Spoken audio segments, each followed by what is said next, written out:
Extremo Web TV, o seu informativo que é Extrema na internet para você, está de volta. Os adversários Felipe Souto, do Atlético de Minas Gerais, e Roger, do Cruzeiro, deixaram a rivalidade de lado e se uniram por uma boa causa. Nessa última sexta-feira, os dois estiveram no estúdio da TV Globo Minas para gravar um vídeo em prol das vítimas das chuvas que castigaram e castigam ainda Minas Gerais nos últimos meses.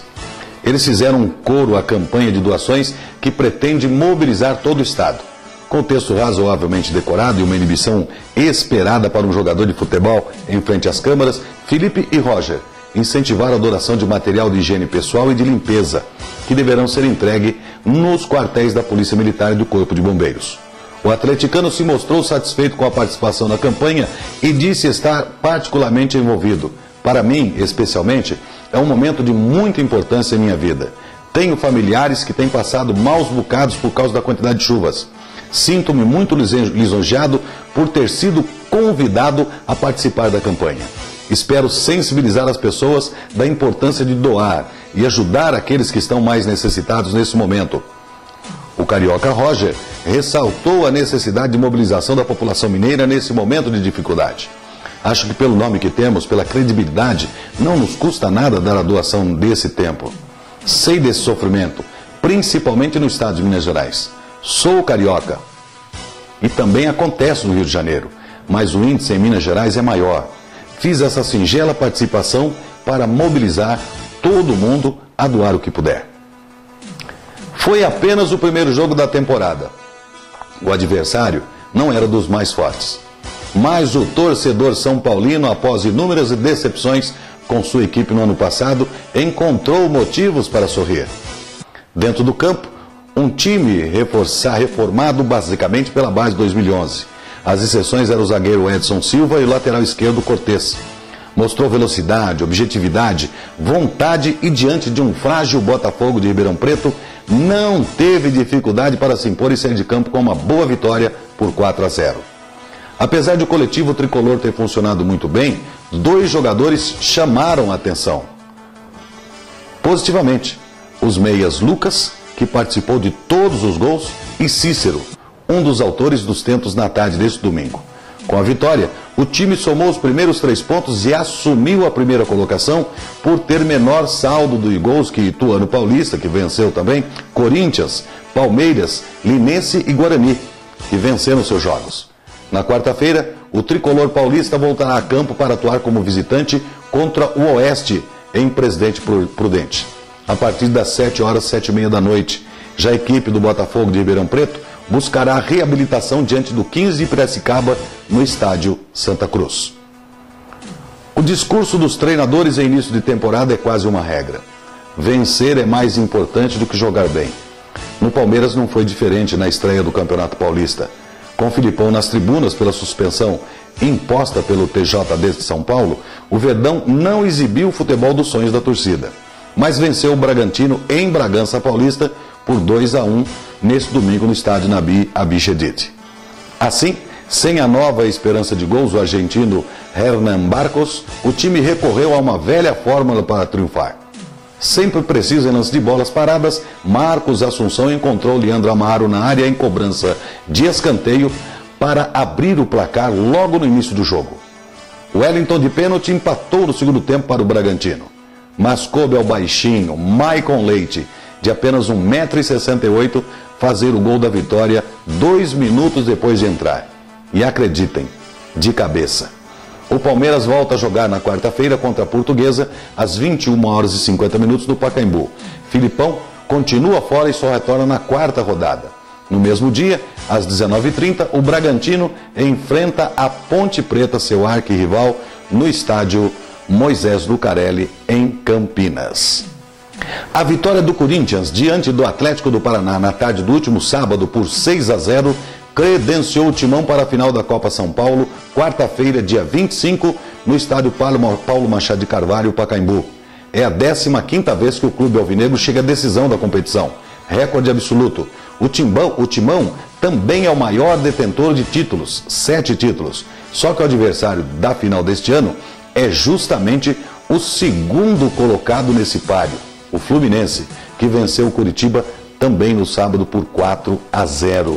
O tricolor já faturou 5 taças da Copinha e tenta diminuir a vantagem corintiana na corrida dos títulos. Por outro lado, a possibilidade de estender essa vantagem empolga os jogadores alvinegros. Não vale nada chegar à final e não fazermos o nosso papel.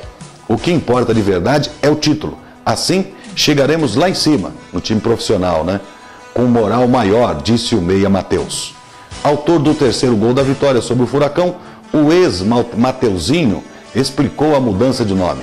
Ele pediu e passou a ser chamado durante a Copinha de Matheus. No diminutivo não fica legal. Prefiro Matheus. Fiz um gol no aumentativo. Tive a felicidade de ver o zagueiro, que ficou meio parado. Daí deu para fazer um belo gol. No lance, Matheus invadiu a área, cortou o zagueiro e bateu na saída do goleiro. Por estar pendurado, ele foi substituído no segundo tempo. No Campeonato Paulista, outros resultados da primeira divisão. O Paulista venceu a Portuguesa por 2-0. O Ituano, 3-0 contra o Guaratinguetá. O 15 de Piracicaba empatou com o Santos Futebol Clube em 1-1. O Guarani ganhou do Oeste por 2-1. Já o Linense ganhou de 4-3 do Comercial de Ribeirão Preto. São Caetano ganhou da Ponte Preta por 1-0. E o Mojimirim do Catanduvense por 2-0. Sétimo colocado na tabela com 13 pontos, o Rio de Janeiro buscava a primeira vitória em casa, após 2 derrotas no Maracanãzinho. Estamos falando de vôlei.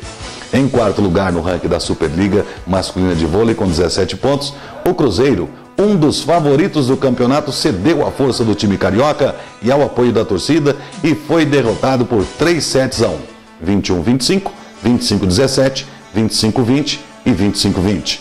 No sábado, pela 10ª rodada. O primeiro set começou bastante mesmo equilibrado, com os dois times se alternando na liderança. Na primeira parada técnica, o técnico do Rio de Janeiro, Marcos Miranda, chamou a atenção para o bloqueio.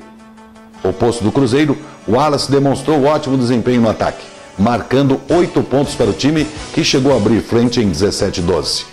Rio de Janeiro mostrou garra e conseguiu encostar no Cruzeiro, em 18-19, mas não foi suficiente. E a equipe mineira chegou à parcial em 25-21. No segundo set, o Rio de Janeiro veio com sede de vitória e cresceu na virada de bola e na ofensividade, conseguiu assim abrir 11-7, o que acabou forçando o primeiro tempo técnico, a pedido do treinador do Cruzeiro, Marcelo Mendes.